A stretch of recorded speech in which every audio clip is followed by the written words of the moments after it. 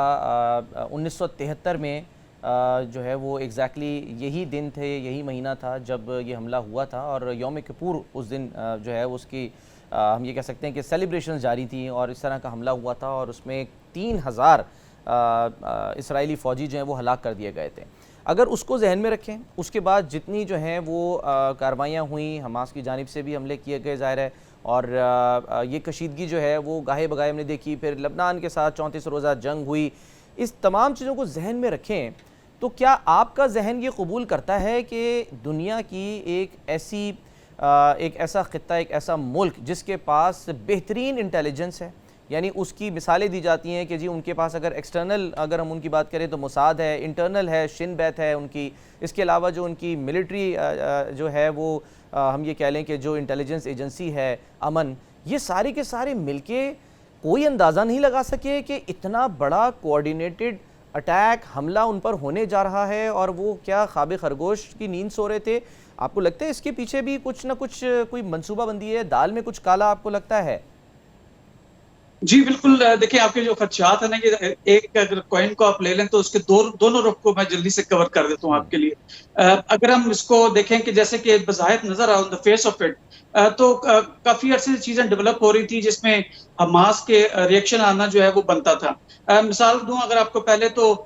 سب سے پہلے تو آپ کو جو آبادکار ہیں یہودی جو وہاں پہ لا کے آباد کیے جا رہے ہیں تو وہ ایسے علاقوں میں اب آ رہے تھے کہ جہاں پہ فلسطینی گورنمنٹ کے ساتھ معاہدے تھے اور اس کو توڑ کے وہاں زمین پہ قبضہ کیا جا رہا تھا. ایک تو یہ وجہ ہو گئی. سیکنڈلی ابھی 2023 کے اندر جو پچھلے 8-10 مہینے نتن یاہو صاحب دسمبر 2022 میں الیکٹ ہو کر آئے تھے، اس کے بعد سے لے کے اب تک تقریباً 250 فلسطینیوں کو شہید کیا جا چکا ہے، جس میں 40 بچے ہیں. تو ایک قسم کا ایک بوائل اپ تو کر رہے تھے فلسطینی. نمبر 3 اگر میں اس کی بات کروں تو آپ کی جو بڑھتے ہوئے اسرائیل کے جو تعلقات تھے مڈل ایسٹ کے کنٹریز کے ساتھ، جس میں اسپیشلی ابراہم جو اکارڈ ہوا تھا 2020 کا، اس میں یو اے ای اور بحرین نے کی معاہدے کیے. تو اس سے پہلے جارڈن نے، ایجپٹ نے، سوڈان نے اور سعودیہ کی بڑھتے ہوئے تعلقات جو تھے، ان تمام چیزوں کو دیکھتے ہوئے حماس کا ایک ریئیکشن آنا کہ ہم جب تک انڈیجنس موومنٹ اپنی نہیں کریں گے تو شاید فلسطین کا مسئلہ بیک برنر پہ چلا جائے گا. تو ایک خدشات ضرور تھے. اور اب جو سب سے زیادہ جو جلدی پہ تیز کام کیا ہے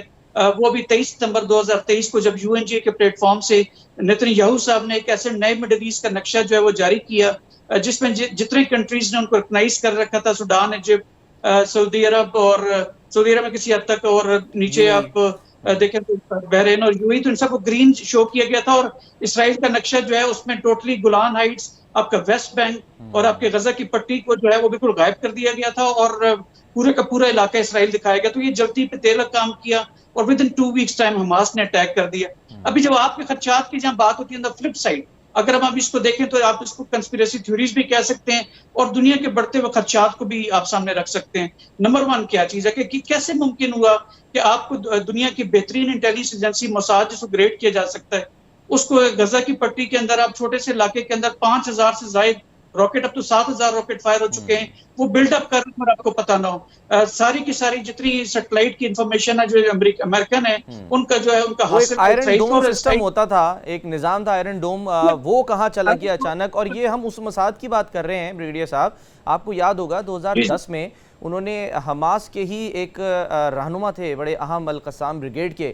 محمود المبہو، ان کو کس طرح سے پلان کر کے انہوں نے دبئی کے ایک روٹانا ہوٹل کے اندر ان کو مارا تھا، اور وہاں سے ان کے تمام ایجنٹ جو ہیں وہ پھر چلے گئے تھے جنہوں نے ظاہر فیک پاسپورٹ استعمال کیے تھے. ایک بہت بڑا ایشو بنا تھا، لیکن گرفتاریاں تو کسی کی بھی نہیں ہوئی، کچھ بھی نہیں ہوا. یعنی ان کی کامیاب ایک کارروائی تھی اور انہوں نے بڑا شدید نقصان حماس کو اور القسام بریگیڈ کو پہنچایا تھا. تو ہم اس موساد کی بات کر رہے ہیں کہ جو کہ یہاں پر اس وقت بالکل بھی کہیں نظر ہی نہیں آ رہی ہے.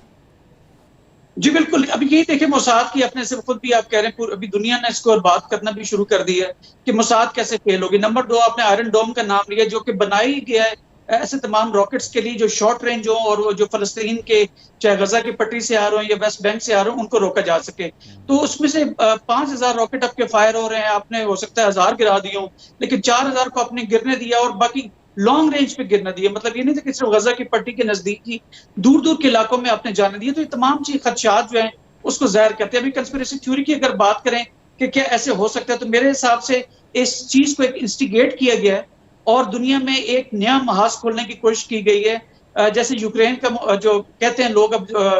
ڈیفینس اینالسٹ خاص کر کے جو ویسٹرن ایون انہوں نے کہنا شروع کر دیا ہے کہ یوکرین کا جو جنگ ہو رہی تھی اس میں خاطر خواہ کامیابی نہیں ملی تھی امریکنز کو, اور ابھی شاید وہ جو ملٹی نیشنل کمپنی ہیں جو ویپنز بیچنے والے, وہ اب شاید ویسٹ ایشیا کے اندر اس کو جو ہے جنگ کو لے کر آنا چاہ رہے ہیں. یہ وقت بتائے گا کہ ایسے ہوتا ہے یا نہیں ہوتا. ایران جو ہے ابھی جو باقی لوگ اس سے فائدے اٹھائیں گے اس کو بھی شاید کرب کرنے کی بات کی گئی ہے. اس کے علاوہ آپ دیکھیں تو پچھلے 2019 سے لے کے 2022 تک تقریباً 4 گورنمنٹس جو ہیں اسرائیل میں چینج ہوئی ہیں, کیونکہ جو وہاں پہ لوکل آبادکار تھے ان کو اپنی گورنمنٹ پہ ٹرسٹ نہیں تھا. اور جب نیتن یاہو صاحب ابھی دوبارہ آئے ہیں دسمبر 2022 کی, تو انہوں نے کچھ کر کے دکھانا تھا, اور نیتن یاہو صاحب جانے چاہتے ہیں اپنی اتھارٹی کی وجہ سے, اتھارٹیرین جو ان کا اپروچ ہے اس کی طرف سے. اب وہ الٹرا قسم کے نیشنلسٹ ہیں اور وہ جو انتہائی قسم کے جو ہے وہ کنزرویٹو بھی ہیں. تو انہوں نے کچھ اس طرح کی چیز دی ہے بریگیڈیئر صاحب کہ جی 12 گھنٹے کا الٹیمیٹم دیا ہے کہ آپ غزہ کی پٹی جو ہے اس کو خالی کر دیں. 20 لاکھ کی آبادی ہے. کیا ہم سمجھیں کہ اب ایک بار پھر کوئی انسانی المیہ جنم لینے جا رہا ہے؟ کیونکہ جس طرح آپ بیان کر رہے ہیں اور نیتن یاہو کی جو نیچر ہے اور جو اس وقت ان کے جو عزائم لگ رہے ہیں وہ تو یہ لگ رہے ہیں کہ انہوں نے بڑی تباہی مچانی ہے. کیا اس کے لیے کہا تو جا رہا ہے, حماس کے جو رہنما ہے وہ کہہ رہے ہیں کہ جی ہم جواب کے لیے تیار ہیں اور اب یہ جنگ رکے گی نہیں, یہ تو حماس نے کلیئر کر دیا ہے. لیکن ان معصوم فلسطینیوں کا کیا کیجئے کہ جو کہ اپنا ظاہر دفاع کا حق تو رکھتے ہیں لیکن دفاع کی طاقت شاید جو ہے وہ نہیں رکھتے, ان کا جو ہے وہ کیا پھر ہوگا, کیا مستقبل ہوگا؟ دیکھیں اس میں جو اٹیک ابھی کل جو ہوا نا, اس کو مظلومیت اور مضبوطی دونوں حماس نے فلسطینیوں کی شو کی. ایک تو یہ چیز ہوگی. دوسرا کہ کیا حماس کے ابھی سارے ویسٹ بینک کے اوپر اور کہتے ہیں کہ شاید وہاں پہ غزہ کی پٹی کے اندر بھی شدید قسم کے اٹیک ہونے جا رہے ہیں. وہ آلریڈی وہ شروع کر چکے ہیں اور تقریباً 300 سے 500 فلسطینی ابھی تک شہید بھی ہو چکے ہیں. لیکن یہ بڑا جو ہے نا ایک قسم کی ڈویژن ہے دنیا کے اندر کہ ویسٹ ورسز ریسٹ. یہ جنگ بالکل ہو سکتی ہے. ایسٹ ورسز ویسٹ کی, ساؤتھ ورسز نارتھ کی جنگ بھی ہو سکتی ہے. اگر جو حماس نے اٹیک کیا انہوں نے کوئی سوورن بارڈرز نہیں کراس کیے, انہوں نے اپنے علاقے کو واپس لینے کے لیے اٹیک کیا ہے اور ان کی حق بنتا تھا کہ وہ اپنے اس علاقے واپس لے سکیں. اور دنیا بھی جو ویسٹ ہے خاص کر کے اس کو کہہ رہی ہے کہ یہ ٹیررزم ہے, جبکہ مڈل ایسٹ والے کنٹریز جو ہیں وہ ایک قسم کی اس کو سپورٹ تو کر رہے ہیں فلسطین کو, لیکن ایٹ دا سیم ٹائم وہ درمیانہ ایک انہوں نے اپروچ رکھی ہوئی ہے. رشیا اور جو چائنا ہے انہوں نے بھی بڑی مائلڈ قسم کی, انہوں نے کسی کی سائیڈ نہیں لیا. پاکستان نے بڑی بیلنس قسم کی چیز کی ہے. لیکن پھر بھی اٹس آل ایکسپیکٹڈ کہ اب کوئی اٹیک ہونے جا رہا ہے, میجر اٹیک, جس میں فلسطینیوں کی کافی شہادتیں ہوں گی شاید, لیکن اس کے لیے وہ تیار نہیں ہیں. بیچارے پچھلے 50 سال سے اسی طرح کے حالات کو دیکھ رہے تھے, لیکن میرا خیال ہے انف از انف. اور پاکستان کے ساتھ یا باقی جتنے دوسرے ممالک جو فلسطین کے حق میں آواز بلند کرتے رہیں, چاہے مٹیریل سپورٹ نہ کریں لیکن مورل سپورٹ, اور جو ہیومن رائٹس کی آرگنائزیشنز ہیں ان کو ان کا جو مینڈیٹ ہے, ان کا جو آئین ہے, ان کو یاد دلائیں تاکہ ایسی کوئی چیز نہ ہو جس میں کہ کوئی انسانی المیہ جو ہے وہ ڈیولپ کر جائے. اور لیکن یہ فرمائیے گا کہ جو ظاہر خواہشات ہیں وہ تو سب کی, ہماری, آپ کی, پاکستان کی, مسلم ورلڈ کی, فلسطین کی, سب کی یہی ہے کہ جی 2 ریاستی اس کا حل نکلے اور جو مقبوضہ علاقے ہیں انہیں خالی کیا جائے, جو بیت المقدس ہے اس کا محاصرہ بھی ختم کیا جائے اور وہاں پر آزادی حاصل ہونی چاہیے, اس کو بیسیکلی جو ہے وہ متنازع علاقہ نہ بنایا جائے. لیکن دوسری طرف جو اس وقت گراؤنڈ ریالٹی ہے وہ تو کچھ اور لگ رہی ہے کہ شاید وہ 2 ریاستی جو ہم سمجھتے ہیں کہ حل ہونا چاہیے وہ تو اس کو غزہ کی پٹی کو اور پھر ویسٹ بینک کو وہ تو شاید صفحہ ہستی سے ہی مٹانے کی جو ہے نا وہ اس وقت عزائم لگ رہے ہیں اسرائیل کے. دیکھیں پلاننگ تو کچھ اسی قسم کی لگتی ہے ان کی, جیسے کوئی نیا نقشہ پیش کیا گیا جس میں غزہ کی پٹی, گولان ہائٹس اور یہ ویسٹ بینک شامل نہیں تھا. ارادے تو اسی قسم کے ہیں, لیکن اس وقت حالات انٹرنیشنل لیول پہ دیکھیں تو اس پہ جو امریکنز ان کے شدید قسم کے سپورٹ میں مشس ہوتے ہیں, وہاں پہ خود پولیٹیکل انسٹیبلٹی, اور ابھی پچھلے دنوں میں آپ نے دیکھا ہو کہ ان کے اسپیکر کے خلاف ووٹ آف نو کانفیڈنس بھی آیا تھا, اور نیو کانس کی اس طرح کی گرپ نہیں رہی. نمبر 1 چیز یہ ہوگی. جو یورپین یونین ہے وہ بھی یوکرین اور رشیا کی وار کی وجہ سے ان کے اندر بھی ریسیشن ہے اور ان کے حالات بھی اس طرح کے مضبوط نہیں ہیں کہ وہ ایک قسم کی جنگ جو انیشیٹ کر سکیں اور اسرائیلیز کے ساتھ کھڑا ہو سکیں. نمبر 3 اس وقت یہ ہے کہ جو انٹرنلی جو آپ نے ایک ریلیجن کا نام لے کے جوڈازم کے نعرے کے ساتھ آپ جتنے اسرائیلیوں کو آپ نے جو مختلف یورپین کنٹریز میں بات ہیں واپس لے کر آئے ہیں وہ اپنی گورنمنٹ کے ساتھ سیٹسفائیڈ نہیں ہے. اسپیشلی جب سے انہوں نے رمضان شریف کے دوران انہوں نے جوتوں سمیت یہ بیت المقدس میں داخل ہوئے تھے اور مسلمانوں کے انہوں نے اٹیک کیے تھے, اس کے بعد سے ریزسٹنس کافی حد تک بڑھ بھی چکی ہے اور ان کے جو لوکل یہودی ہیں وہی اپنی گورنمنٹ کے کافی کریٹک بنے ہوئے ہیں. انٹرنیشنل لیول کے اوپر بھی جو ہے وہ ان کی گورنمنٹ کے ساتھ اس طرح سے نہیں کھڑے ہوئے. تو ایک ویکیوم, ایک گیپ ضرور ہے جس کو نیتن یاہو صاحب فل ان کرنے کی کوشش کریں, لیکن میرے خیال میں گرپ اتنی زیادہ نہیں ہے. وہ اسی گرپ کو ری گین کرنے کے لیے شاید شدید قسم کی ریٹیلیشن کریں گے, اس لیے شاید انہوں نے یہ تمام گراؤنڈ ایک کوریوگراف کر کے اسٹیج سیٹ تیار کیا. یہ موساد اور را کا کیوں کہتے ہیں کہ گڑ چوڑے, مقبوضہ کشمیر میں انڈینز کیا کرتے ہیں, ان کی را کیا کرتی ہے کہ اپنے ٹرپس کو مارتی ہے اور پاکستان پہ الزام لگاتی ہے. اسی قسم کا کوئی سینیریو بنتا چلا جا رہا ہے فلسطین کے اندر بھی کہ اپنے اسرائیلیوں کو مار کے ٹرپس کو کیپچر کروا کے ان کو مروا کے فلسطینیوں پہ اٹیک کرنے کے جواز ڈھونڈ رہے ہیں. تو لیکن یہاں پہ دنیا کو انتہائی اہم ذمہ داری اس پہ ہوتی ہے کہ اس جنگ کو جس جلد ہو سکتا ہے اس کو روکا جا سکے. ٹھیک ہے, بہت بہت شکریہ. ریٹائرڈ احمد سعید منہاج صاحب ہمارے ساتھ موجود. ایک بریک لیں گے, بریک کے بعد واپس آئیں گے تو ہم سیاسی بیٹل گراؤنڈ کی بات کریں گے.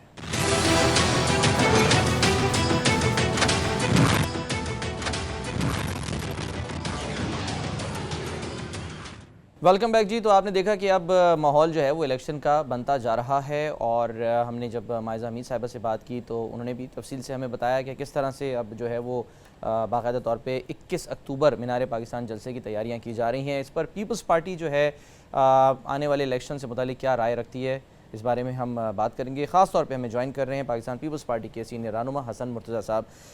حسن مرتضیٰ صاحب, یہ تو سب سے پہلے آپ فرمائیے گا کہ اب وہ جو شکوک و شبہات تھے, کیونکہ میں آپ کا ایک بیان بھی دیکھ رہا تھا 1-2 روز پہلے کا, آپ کہہ رہے تھے کہ لگ نہیں رہا کہ نواز شریف صاحب جو ہے واپس آ رہے ہیں. کچھ ایسی بات بلاول بھٹو صاحب نے بھی کی, تو اب یقین ہو گیا آپ کو ٹھوکر نیاز بیگ پہ مریم صاحبہ نے ایک بار پھر یہ واضح کیا ہے کہ آ رہے ہیں نواز شریف صاحب؟ بہت شکریہ جی. ہم نے تو کبھی بھی یہ نہیں کہا کہ وہ نہ آئیں. ہم نے تو ہمیشہ کہا ہے کہ ان کا جو آئینی کردار ہے وہ انہیں پاکستان میں رہ کے ادا کرنا چاہیے, اور پاکستان میں ان کی جماعت ہے, وہ پاکستان کے 3 دفعہ وزیر اعظم رہے ہیں. ان کو یقیناً اپنے ملک میں اس وقت جو حالات ہیں ان کے مطابق انہیں آنا چاہیے. ہم تو انہیں ویلکم کرتے ہیں. اور جہاں تک کہ ان کے نہ آنے کا ہے, وہ ان کی اپنی باتوں سے اور ان کی جو قیادت پاکستان کے اندر موجود ہے ان کے بیانات سے یہ اندازہ لگایا جاتا ہے کہ ان کی طبیعت ٹھیک نہیں ہے, کبھی کچھ اس قسم کی چیزیں. اگر نہ پاکستان پیپلز پارٹی تو کبھی بھی یہ نہیں چاہتی کہ کسی بھی سیاسی قیادت کو جو ہے وہ دیوار کے ساتھ لگایا جائے یا کسی بھی جماعت کو انتخابات سے دور رکھا جائے. پیپلز پارٹی تو چاہتی ہے کہ سب کے لیے لیول پلینگ فیلڈ ہو, سارے جو ہیں وہ کھل کے اپنے منشور کے مطابق, اپنے نظریات کے مطابق الیکشن میں اتریں اور لوگ ان کے نظریات کو اور ان کی سوچ کو, ان کے ویژن کو ووٹ دیں. تو حسن مرتضیٰ صاحب, اس وقت آپ کے خیال میں پیپلز پارٹی سمیت سب کو لیول پلینگ فیلڈ مل رہی ہے یا نہیں مل رہی؟ دیکھیں, پاکستان پیپلز پارٹی تو یہ بارہا کہہ چکی ہے کہ لیول پلینگ فیلڈ نہیں ہے. حالات اس قسم کے بنائے جا رہے ہیں یا بیانات سے یا ایکٹ سے ایسا فیل ہوتا ہے کہ کسی مخصوص جماعت کے لیے راہ ہموار کرنے کی کوشش کی جا رہی ہے, جس کے لیے پیپلز پارٹی اپنا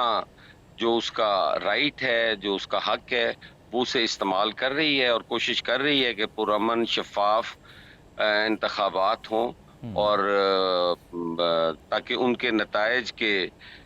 جب آئیں تو اس پہ کوئی بھی جماعت جو ہے وہ کسی احتجاج میں نہ جائے بلکہ وہ اپنا آئینی کردار ادا کرے. اچھا حسن مرتضیٰ صاحب, اکثر جب سیاستدانوں سے, رہنماؤں سے پوچھا جاتا ہے تو وہ یہ کہتے ہیں کہ جی ملک میں, اور ایک عام تاثر, ایک رائے یہی ہے کہ جی تجربات ہوتے رہیں. حالانکہ قائد اعظم محمد علی جناح نے جو فرمایا تھا وہ یہ کہا تھا کہ ہم ایک ایسی تجربہ گاہ بنانا چاہتے ہیں جہاں اسلام سے متعلق جو ہیں وہ ہم بہت سارے معاملات جو ہیں وہ اس کو دیکھ سکیں. لیکن یہاں پر تو سیاست سے متعلق جو ہے یہ کہا جاتا ہے جی تجربہ گاہ بنا دی گئی ہے اور تجربے ہوتے رہے ہیں. تو آپ کو لگتا ہے کہ اب 21 تاریخ کے بعد سے 21 کو بھی جو نواز شریف صاحب آ رہے ہیں وہ بھی ایک تجربہ ہی ہو رہا ہے؟ دیکھیں میں اس کو اس طرح نہیں سمجھتا جس طرح آپ شاید کہہ رہے ہیں، اور میں نے کہیں نہیں پڑھا کہ قائد اعظم صاحب نے یہ کہا ہو کہ یہ اسلامی تجربہ گاہ ہوگی. شاید میری نظر سے کہیں نہیں گزرا، یہ کسی جگہ بھی نہیں ہے. یہ ریاست جو ہے اس میں تمام لوگوں کے برابر کے حقوق ہیں، اس میں اقلیتوں کو بھی جو حقوق ملے ہیں، آئینی، جمہوری، انسانی حقوق، معاشی حقوق، وہ سارے جو ہیں سب کے لیے ہے، اور کسی بھی مخصوص طبقہ، فرقہ، مکاتب فکر کسی کے لیے بھی وہ مخصوص کے لیے نہیں ہے. دیکھیں ہمارا جو یہ کہنا ہے کہ یہ آپ کے مطابق جس طرح آپ نے کہا یہ کوئی تجربہ نہیں ہے. یہ تجربہ تو پچھلی دفعہ بھی ہوا تھا جب میاں صاحب جدہ تشریف لے گئے تھے. شاید وہ کوئی تجربہ اپنا کرتے ہوں. اس سے ملک نے کیا تجربہ کرنا ہے کہ میاں صاحب جا رہے ہیں، میاں صاحب آ رہے ہیں. یہ ملک کو تو اس سے کوئی غرض نہیں ہے. وہ تو ذاتی اپنی تکلیف، ان کو جو صحت کے معاملات تھے وہ یہی کہہ کر گئے تھے کہ میری صحت ٹھیک نہیں ہے، تو وہ گئے اور اب وہ واپس آ رہے ہیں کہ میری صحت ٹھیک ہو گئی ہے. پھر کبھی میاں شہباز شریف صاحب کہتے ہیں کہ صحت ابھی ٹھیک نہیں ہوئی. تو اس قسم کے حالات وہ خود ہی تجربے کر رہے ہیں اپنے طور پر. باقی نہ ملک کو کوئی ان کے تجربوں سے ہے، نہ قوم کو کوئی ان کے تجربوں سے ہے. اصل میں جب سوال ان سے کیا جاتا ہے نا تو ظاہر ہے لوگ، آپ کو پتہ ہے عوام اب باشعور ہیں، وہ سمجھتے ہیں. تو ہم بھی ان سے یہ پوچھتے ہیں کہ جی آپ جو ہیں وہ اپنے جو بھائی ہیں شہباز شریف صاحب، ان کی 16 ماہ کی حکومت میں واپس نہیں آئے، تو اس پر ظاہر ہے دبے الفاظ میں تو یہ کہا جاتا ہے نا کہ جی حالات سازگار نہیں تھے. تو اب ایسا کیا ہوا کہ حالات سازگار ہو گئے؟ علاج تو ان کا ابھی بھی ظاہر ہے چل رہا ہے اور ابھی بھی تازہ رپورٹ آئی ہے. تو اس میں ہم تو یہ بات کریں کہ حالات ایسے اچانک کیا سازگار ہو گئے؟ کیا عدالتی معاملات اگر ہم دیکھیں تو اس میں ان کو کچھ تھوڑا سا ریلیف ملتا نظر آ رہا ہے جس کی وجہ سے انہوں نے اپنا مائنڈ میک اپ کیا؟ دیکھیں جی، ریلیف تو ملے نہ ملے لیکن ان کے ساتھ بھی انصاف ہونا چاہیے. ہم تو کہتے ہیں جی کہ تحریک انصاف کے ساتھ بھی انصاف ہونا چاہیے. ہم تو کہتے ہیں کہ 9 مئی کے ملزمان کے ساتھ بھی انصاف ہونا چاہیے. 9 مئی کا واقعہ پوری قوم نے اس کی مذمت کی ہے اور وہ انتہائی شرمناک اور افسوسناک واقعہ ہے. اس میں جو ملوث لوگ ہیں، جو اس کے ماسٹر مائنڈ ہیں، ان کو سزا ملنی چاہیے. اور میں تو کہتا ہوں کہ یہ پارلیمنٹ پہ حملے والوں کو بھی ملنی چاہیے، یہ آئین توڑنے والوں کو بھی ملنی چاہیے، یہ پی ٹی وی پہ حملہ کرنے والوں کو بھی ملنی چاہیے. لیکن صرف گزارش یہ ہے کہ جس ملک کے اندر ایک طرف یہ معیار ہو انصاف کا کہ جو رہنما ہیں وہ ایک پریس کانفرنس کریں اور ان کو فارغ کر دیا جائے، اور بیچارے کارکن جن کو انہوں نے ورغلایا، جن کا انہوں نے مائنڈ میک اپ کیا، جن کو انہوں نے انتہا پسندی پہ آمادہ کیا، وہ ایک پریس کانفرنس کے ذریعے گھر جا رہے ہیں اور ان بیچاروں کو معافی کا بھی موقع نہیں مل رہا جو یہ گناہ کر بیٹھے ہیں. ٹھیک ہے، صحیح. سر بہت حسن مرتضیٰ صاحب ہمارے ساتھ موجود، اپنا بہت خیال رکھیے. اللہ حافظ.